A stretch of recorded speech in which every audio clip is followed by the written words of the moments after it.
What if the very act of chasing is the reason they keep slipping away?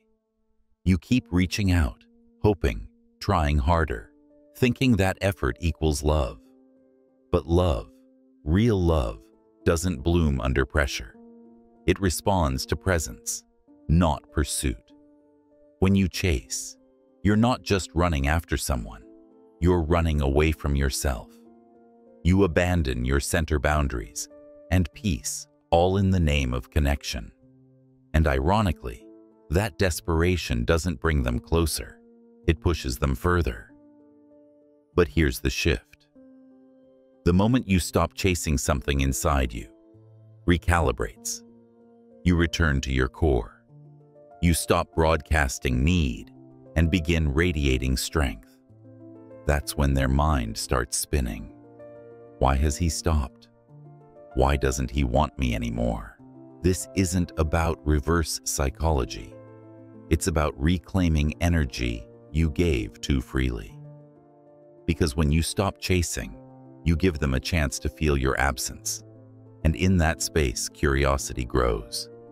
Doubts creep in, and your value becomes undeniable. If you're ready to stop running after what's not running toward you, hit like, subscribe, and comment below. I no longer chase, I attract. Now, let's dive in. Number 1. The power she felt when you let go. Right now. Letting go is a defeat. That walking away means surrendering love, giving up connection, or accepting that what you had is lost. But what if letting go isn't about losing her, but finding you? Most men cling, they hold on tighter when someone slips away, thinking more effort will rekindle what's fading. But here's the paradox. The tighter you grip, the faster things slip through. Like squeezing a butterfly in your palm. You mean to protect it, but you crush its wings. Letting go from a Stoic lens is not abandonment, it's mastery. It's trusting that your value depends not on how hard you chase, but how firmly you stand. You're not here to control outcomes. You're here to align with what you can control. Your presence, boundaries, and energy. This moment of release becomes the emotional pivot point. It's the scene in the movie where you stop running after someone and start walking back to yourself. And that shift, she feels it. The emotional magnet flips polarity. Your energy stops pulling, and in that absence, she begins to feel the weight of your loss, not your desperation. So here's your move. Stop messaging. Stop checking her story. Stop overthinking, not from bitterness, but from clarity. Let your silence create space, not for manipulation, but for reflection. Yours and hers. Because psychologically, humans notice absence more than presence. When you're always there, you're background noise, but she hears the silence you leave behind, the moment you truly disappear, with peace, not pain. And in that silence, questions grow. Why did he stop? Has he moved on? Was he stronger than I thought? Letting go becomes your leverage. Your silence becomes your statement. Your retreat becomes your rise. And what returns to you after that, if it ever does, won't be based on fear, need, or control. It will be based on recognition. This is not the end of the story. It's the beginning of your return to peace, purpose, and the man you were before the chase began. If you've ever let go, not out of weakness, but out of strength. Comment below, I didn't lose her, I found me. Number 2. When chasing her became the reason she kept running. Right now, you might feel like you're doing the right thing, checking in, showing love, being consistent. But deep down, there's a sinking feeling. The more effort you put in, the further she pulls away. What used to be a connection now feels like a chase, and you're always the one running. This is the emotional trap no one warns you about. When care turns into clinging, when consistency becomes anxiety, dressed as affection. You text first. You ask if she's okay. You watch her stories for clues. And with each gesture, a piece of your dignity quietly drifts. Here's the hard truth. The more you chase someone emotionally, the more they sense your need, not your presence, not your peace, but your need. And nothing repels attraction faster than the energy of needing to be needed. Stoicism teaches that self-respect is the foundation of peace. Epictetus wrote, "No man is free who is not master of himself." And when you're chasing her, you've already abandoned the still part of you. You've stepped out of your center and made her attention the currency of your worth. But what if you flipped the frame? What if this feeling of being ignored isn't a punishment, but a signal not that you're not enough, but that you've lost your alignment? Because love, when it's real, doesn't demand that you chase it, meets you halfway grounded, willingly. So here's your pivot: stop chasing. Not to get her attention, but to get your balance back. Take your eyes off her and return them to your own world. Get back into the gym, rebuild your schedule, create more than you consume. Act not out of lack, but out of self-command. And what happens next is quiet but powerful.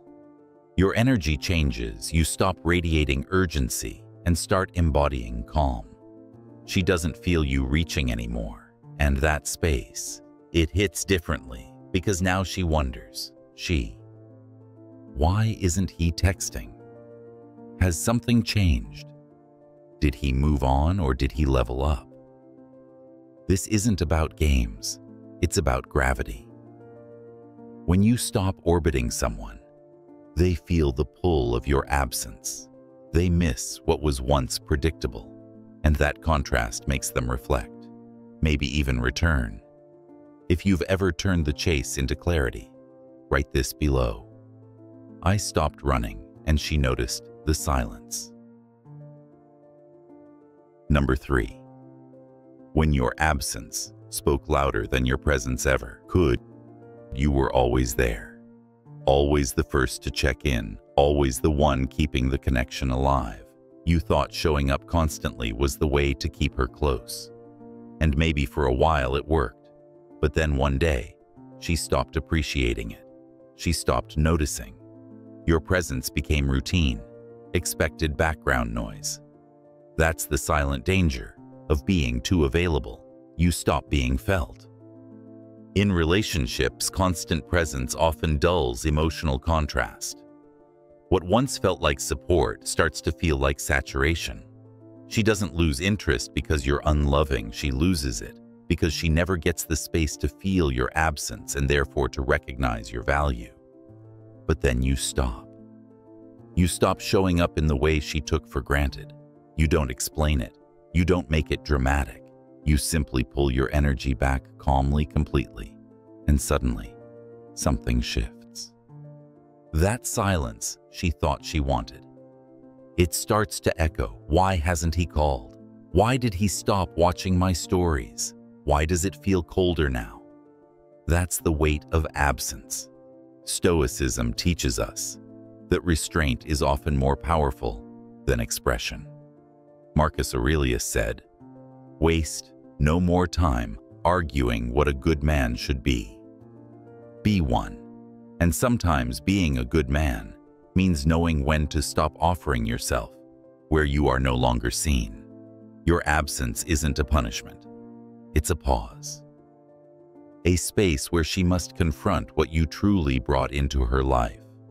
The comfort, the care, the stability. She feels it now, not because you reminded her, but because it's gone. This is where the power of silence becomes transformative. You don't have to shout to be heard.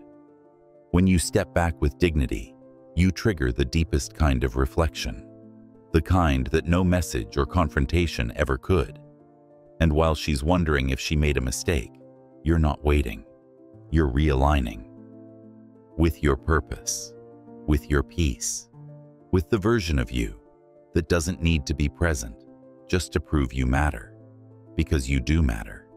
And now, without all the noise, that truth finally has room to breathe. If you've ever let your absence do the talking, comment below. She didn't hear me leave, but she felt the silence. Number 4. When pulling back your energy changed everything. You stopped texting, but not just that. You stopped thinking about her every hour. You stopped rehearsing conversations in your head. You stopped checking if she saw your post or replied to that last message. On the surface, you became quiet. But the real shift happened somewhere deeper in your energy. Because energy is attention, and attention is power. What most people don't realize is that obsession doesn't need words. You can be silent on the outside, but loud in your thoughts, and that energy still reaches them. We're emotional antennas. When you think about someone, constantly worry about them, obsess over outcomes, you're sending signals. Invisible, but powerful. And that signal says, you matter more than me right now. Stoic philosophy calls us to reclaim that power. Marcus Aurelius reminds us, you have power over your mind, not outside events. Realize this, and you will find strength. When you redirect your attention and stop sending energy to someone who hasn't earned it, you begin to change the dynamic. And the shift is real. She might not know why she suddenly thinks about you, or why she misses your calm, but the absence of your energy. It leaves a void, one she can't name, but one she feels. Here's where you gain leverage, not through silence, alone, but through energetic withdrawal. You pull your emotions back to yourself. You stop leaking value by overanalyzing, overgiving, and overinvesting, and instead you refocus that energy into your craft, clarity, and calm. This isn't a tactic, it's a transformation. Because now you're no longer waiting for someone to recognize your worth. You're becoming so internally full that external validation loses its grip on you. You stop chasing and start creating. You stop obsessing and start evolving. Psychologically, this confuses people. They're used to feeling you even when you're not speaking. But now there's nothing to grab onto. No emotional rope connecting them to your mind, and in that disconnection they feel the depth of what they once dismissed. So don't just pull back your words, pull back your energy. Detach not to provoke, but to protect. You'll be shocked how loud that silence becomes when it's no longer tied to obsession. If you've ever stopped feeding energy into the wrong place and started feeding it into your power, comment this below. I pulled back my energy and peace flooded in. Number 5. When your attention became too cheap to notice. It started innocently enough. A like here. A story. Reply there. The daily good mornings. The random compliments. At first they felt good, natural even. But over time, something shifted. Not in her. In the balance of value. Because attention, when given too freely, loses weight. We live in a world addicted to validation, notifications, reactions, digital glances. And the more often someone receives your attention, without effort, without reciprocation, the more they stop valuing it. They don't see your presence as presence. They see it as background noise, comforting but forgettable. Here's the Stoic reality. You don't owe your presence to someone who doesn't respect its cost. Seneca once said, "It is not that we have a short time to live, but that we waste much of it." And the same goes for attention. It's your currency, your emotional spending power. And when you spend it recklessly, you end up bankrupt, not in money, but in meaning. She may not even realize what's happening. She doesn't respond coldly. She just doesn't feel your energy the way she used to, because it's always there, predictable, easy. And nothing kills mystery and magnetism like over-availability. But then you pull back. You stop commenting. You stop checking. You stop making her the center of your emotional economy. And in that pause, the inflation crashes. Your attention, once cheap and abundant, becomes rare and valuable again. This is not about games. It's about gravity. People crave what feels earned, and when your energy was constantly available, she never had to reach. But now there's space, and space breeds curiosity, intrigue, appreciation, not because you forced her to miss you, but because you reminded her what being noticed by you actually means. So here's the move. Start treating your attention like a sacred resource. Audit your emotional investments. Ask yourself, is this interaction adding value or just draining me further? Because the minute you start spending attention with intention, the whole dynamic changes. You stop being the free cafe on the corner. You become the quiet, exclusive spot. People miss the moment it's gone. If you've ever taken back your attention and watched its value rise, speak it below.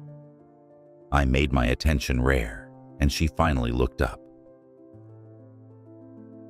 Number 6. When you cut the strings that let her ego dance. You thought she missed you. You thought the late-night texts, the subtle likes, and the random check-ins meant something deeper. But then you stepped back, truly stepped back, and saw the pattern for what it was: a love, not longing, but control. Because sometimes when you walk away from someone, they don't miss your presence. They miss their power over you. At first it hurts. You think she wants me back. But the second you show warmth, she retreats. The moment you respond, she disappears. That back and forth wasn't about connection. It was about reassurance. For her, not you. This is the brutal but liberating truth. What many call mixed signals is just ego, trying to stay in charge. When you respond every time she flicks the string, you become the puppet in a play that no longer serves your soul. And the longer you stay, the more you lose your center. But Stoicism teaches that real strength is quiet and internal. Epictetus said, "Freedom is the only worthy goal in life. And in relationships, freedom starts when you stop dancing for someone else's emotional entertainment." So you do the hardest thing. Go silent, not to punish, but to detach. You stop reacting, stop explaining, stop proving, and most importantly, you stop giving her the thrill of pulling you back in whenever her ego needs to feel wanted. This is where your value rises, not in her eyes, but in your own. Because now you're no longer trying to make her feel something. You're protecting your peace. You're no longer handing over your emotional climate to someone who shifts with every mood swing. You've reclaimed your weather, and she feels that. The moment you stop reacting, the control breaks, the game ends. And what's left isn't a man chasing a woman. It's a man standing tall in his boundaries, untouched, calm, unbothered. People remember that kind of presence not because you screamed, but because you stopped responding to the script. You walked off the stage, and suddenly, the show didn't matter anymore. If you've ever stopped dancing for someone who only loved control, say this below: I cut the strings and found peace in the silence. Number 7. When letting go wasn't giving up, it was coming home. You used to check your phone every hour. Hope for a message. Rehearse a version of yourself you thought she'd finally understand. You bent, adapted, and sacrificed, not because you were weak, but because you were desperate to hold on to something that no longer held you. But then something broke. Not a loud, shattering break, a quiet, clean one. You stopped asking why. You stopped explaining your heart to someone who only ever wanted your attention. And in that silence, you didn't crumble. You remembered letting go doesn't feel powerful at first. It feels like surrender, like walking down a mountain you've tried so hard to climb. But what you eventually realize is this: you were climbing the wrong peak. The relationship wasn't a destination. It was a detour, one that led you back to yourself. In Stoicism, we don't chase peace, we return to it. Marcus Aurelius said, "Nowhere can man find a quieter or more untroubled retreat than in his own soul." And that's exactly where you've gone. Not into bitterness, but into rebuilding. Not to make her miss you, but to no longer miss you. Because when you finally stop trying to be seen by someone who's only ever looked at you through the lens of their own wounds, something shifts. You stop begging to be loved in a way that drains you. You start becoming someone who loves with boundaries, not bargaining. You build your life again. Quiet mornings. Clear goals. Friendships that don't require you to prove your worth, work that grounds you. Solitude that nourishes you, and slowly you rise. Not with noise, but with stillness. And here's the paradox. That's when people start to notice. When you're no longer trying to be noticed. When you're no longer signaling your pain for attention. When your absence starts to carry more weight than your presence ever did. But this time, it doesn't matter if they come back, because now you've come back to yourself, to your values, to your inner compass. And that version of you, he doesn't chase, he doesn't plead, he doesn't break to be chosen. He chooses himself. If you've ever let go and felt yourself come alive again, write it below. I didn't walk away to be missed. I walked away to be me. Number 8. When her ego missed the control, not the connection. She didn't check in because she missed the memories. She didn't text late at night because she couldn't sleep without you. And when she circled back after days of silence, it wasn't love calling. It was ego, wondering why the puppet stopped dancing. You see, when someone is used to holding emotional power over you, your silence doesn't just confuse them, it disturbs them. They don't miss your heart. They miss the reflex, the response, the emotional confirmation that yes, they still matter. Not to your soul, but to your pattern. But something changed this time. You didn't rush to reply. You didn't flinch at the breadcrumbs. You didn't perform for her attention like you used to, and in that pause, a deeper truth revealed itself. She wasn't coming back because she valued connection. She came back because her control was slipping. This is where your detachment becomes your dignity. Stoic philosophy warns us about the illusion of control. Epictetus wrote, "He who is not a slave to another is free, and freedom in love begins the moment you stop letting someone else's inconsistency define your worth." So you pulled back, not out of spite, not as a tactic, but because you finally saw the dynamic for what it was, a performance staged around her ego, not mutual growth, and you. You walked off that stage with grace. Now she feels it. Not the absence of your words, but the absence of your submission. That quiet defiance speaks louder than any closure. You no longer orbit around her moods. You've realigned with your own. And here's what happens when ego loses control.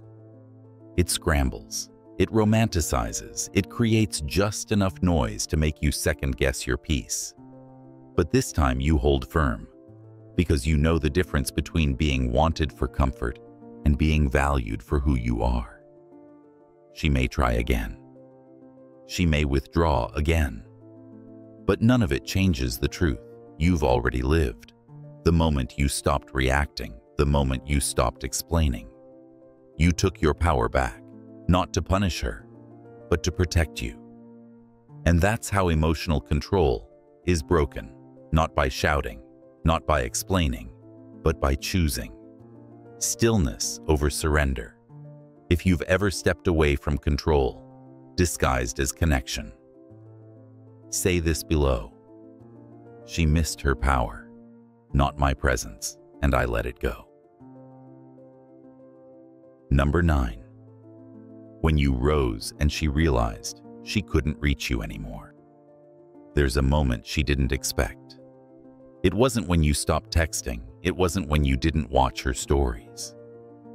It wasn't even when you didn't show up to fight for her one last time. It was when she looked back and saw nothing familiar. No pull, no tension, no version of you standing still, waiting. Just distance. Not the kind born of bitterness, but the kind born of growth. And that's when it hit her. You weren't coming back. Not because you hated her, but because you loved yourself more than the version of you who used to need her attention just to feel whole. You had finally risen into a place where she no longer had access, not emotionally, energetically, or spiritually. The Stoics speak of ataraxia, a state of imperturbable calm, Seneca said. It is not the man who has too little, but the man who craves more that is poor. And in love, craving becomes a form of poverty. You were once starving for her approval, but not anymore. Now you've built a new life. You don't wake up thinking of her moods. You don't measure your day by her response. You've stopped living in emotional debt. And here's the paradox. When you finally stop hoping she'll look back, that's the moment she does. But what she sees now is not someone standing still. It's someone out of reach. Not because you're playing games, but because you're playing a different game entirely. You're no longer trying to win her back. You're winning yourself. You're thriving in your craft, grounded in your mind, surrounded by people who see you, not for what you offer, but for who you are. And she can feel that shift. You're not emotionally available in the way she once knew. You're emotionally aligned in a way she never expected. You became the version of you she always wanted, but now she has no power over him. And if she ever reaches again, it won't be out of love. It'll be out of shock, out of recognition that the chapter she thought she could return to has already been rewritten without her. You didn't just walk away, you elevated. And now she sees that the view from where she stands can't touch the height you've climbed. If you've ever outgrown the version of yourself who needed to be chosen, write this below. I didn't rise to make her regret. I rose because I finally remembered who I was. You started this journey believing that love meant effort that proves you would earn their attention. But the more you pushed, the more distant they became. Now you know. Detachment isn't cruelty. It's clarity. It's the quiet power of knowing that what's meant for you won't need to be chased. It will flow toward you when you return to yourself. Your strength was never in how much you could give, how boldly you could stop giving when it cost you. Your dignity was, if you're done chasing and ready to be chosen like this, video subscribe and comment below. I stand still and let what's real come to me. Remain grounded, move inward, and let your stillness remind them of the peace they lost when they lost you.